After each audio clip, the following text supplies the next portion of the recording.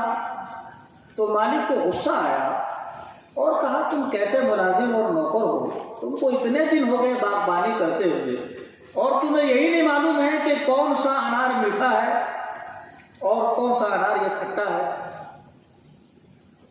تو جب بہت سارے غصے ہوئے تو انہوں نے کہا کہ میرے آقا، میرے مولا،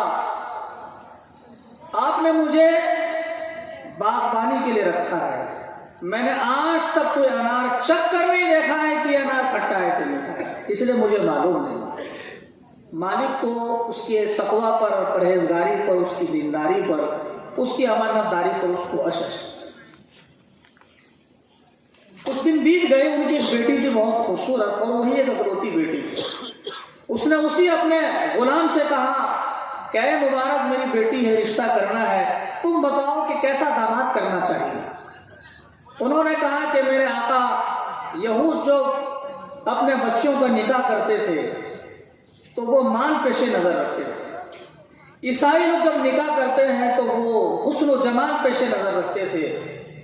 اس امت کو جناب محمد رسول اللہ نے فرمایا تھا فَاسْتَوْ بِذَاتِ الدِّينِ تَرِبَتْ يَدَاكَ، کہ عورتوں سے نکاح ہوتا ہے لِمَالِهَا وَلِجَمَالِهَا وَلِحَسَبِهَا، کہ عورتوں سے ہوتا ہے کہ مال کی وجہ سے، وہ تو یہاں مال بھی نہیں ہے، خاک بھی نہیں ہے، چونکہ ہم لوگ بہن کو بہن مانتے بھی نہیں ہیں اور وراثت بھی نہیں دیتے ہیں۔ یہ بھی ایک بڑی مصیبت ہے، اجتماعی گناہ اس علاقے کا۔ کوئی باپ ہوگا جس کے دل میں جگہ ہوگی کہ بیٹی ہے تو اس کا بھی حق ہونا چاہیے، ورنہ عام طور سے نہ بھائی کے بہن کے تعلق سے اور نہ باپ کے ذہن میں ہوتا ہے کہ اس کا بھی حق میراث کے اندر ہے، اور یہ تو آپ اس کو صدقہ اور خیرات اور بھیک نہیں دیتے ہیں، اس کا حق اللہ نے دیا ہے، آپ کہاں اپنا دیتے ہیں یہ؟ تو آپ نے فرمایا کہ مال کی وجہ سے، جمال کی وجہ سے، لیکن دینداری، تو فرمایا کہ سنت کا امتیاز ہے کہ دینداری کو پیش نظر ہو، اس کی ترجیح ہو۔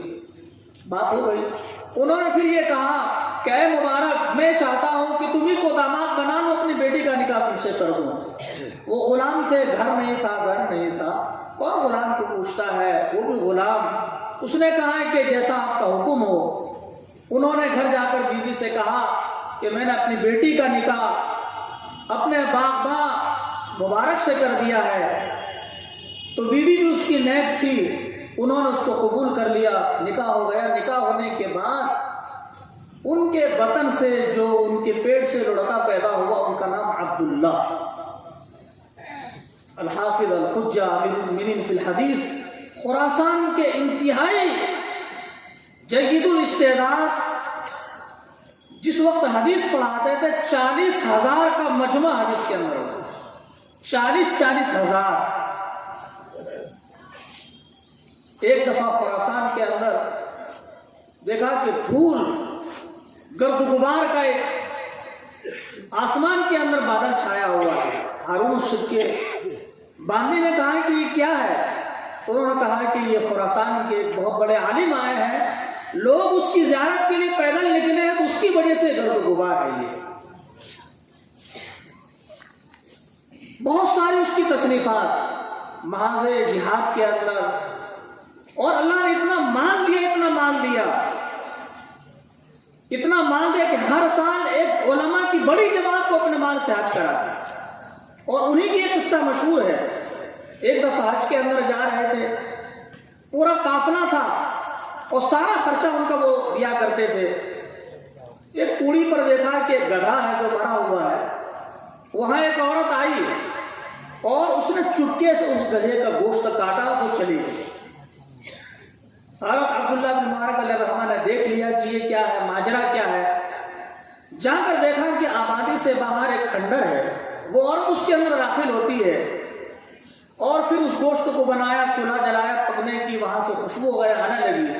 تو انہوں نے پردے سے کہا کہ اے بہن، اللہ سے ڈر، کیا کرتی ہے تو نے مردار گدھے کا گوشت وہاں سے لے کر آئی ہے اور تو نے پکانا شروع کیا ہے۔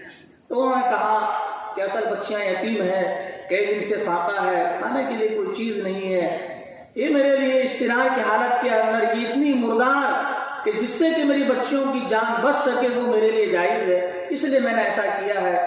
تو انہوں نے ساتھیوں سے یہ کہا کہ آپ لوگ حج کرنے کے لیے جائیے۔ چنانچہ وہ حج کرنے کے لیے چلے گئے اور انہوں نے سارا وہ پیسہ اس بیوہ عورت کو دے دیا، وہاں سے واپس چلے گئے خراسان۔ ساتھی گئے، آنے کے بعد واپس ہوئے تو دیکھا کہ ہر جگہ ہم نے آپ کو دیکھا ہے، عبداللہ کو مینا میں، عرفات میں، مزدلفہ میں، اور وہی بزرگ تھے، انہوں نے خواب کے اندر یہ دیکھا کہ ایک فرشتہ دوسرے فرشتے سے کہتا ہے کہ اس سال کتنے لوگ حج کرنے کے لیے آئے؟ کچھ تعداد ہوگی 6 لاکھ 5 لاکھ کتنے ہزار، کہ اتنے لوگ حج کرنے کے لیے آئے۔ تو فرشتہ کہتا ہے کسی کا حج قبول ہوا بھی؟ کہا کسی کا حج قبول نہیں ہوا، ایک آدمی کا حج قبول ہوا ہے، اور اس ایک آدمی کے حج قبول ہونے کی برکت سے تمام لوگوں کے حجوں کو اللہ نے قبول کر لیا ہے۔ فرمایا کہ وہ کون ہے؟ کہا کہ وہ عبداللہ بن مبارک خراسانی ہے۔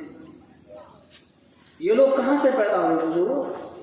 یہ انہی گھروں کے اندر پیدا ہوئے۔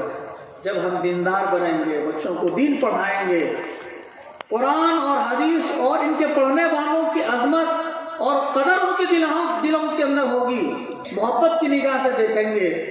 اسکول پڑھنے والے بچے کو بھی اسی نظر سے دیکھیں گے جس نظر سے آپ مرثے والوں کو پڑھتے ہیں۔ گھر کے اندر 2 بچے ہیں، دونوں کی برابر قدر ہوگی تو انشاءاللہ ہمارے سماج اور معاشرے کے اندر اصلاح اور درستگی پیدا ہوگی۔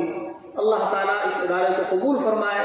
اس علاقے کا مرکزی ادارہ ہے، ایک وقت تھا کہ کچھ نہیں تھا، آج ماشاءاللہ الحمدللہ کتنا بڑا ادارہ ہے۔ اور ادارے ہیں تو ہم لوگ باقی ہیں، مسجدیں بھی ہیں، ٹوپی بھی ہے، داڑیاں بھی ہے، ساری چیزیں ہیں، اور اگر ادارے نہیں ہیں تو پھر ہم بھی نہیں رہیں گے اور ہماری اسلامی پہچان بھی نہیں رہے گی۔ اس لیے ان اداروں کی دیکھ ریکھ، ان کے ساتھ عقیدت اور محبت، ان کے ساتھ تعاون اور ان کے ساتھ ہمدردی، یہ ہمارا دینی اور ایمانی فریضہ ہے۔ اللہ تعالیٰ مجھے اور آپ کو کہنے سے زیادہ عمل کی توفیق عطا فرمائے، خاص طور سے ان علماء اور بزرگوں کی قیمتی نصیحتوں کو سن کر عمل کرنے کی توفیق عطا فرمائے۔ وآخر دعوانا الحمدللہ رب العالمین۔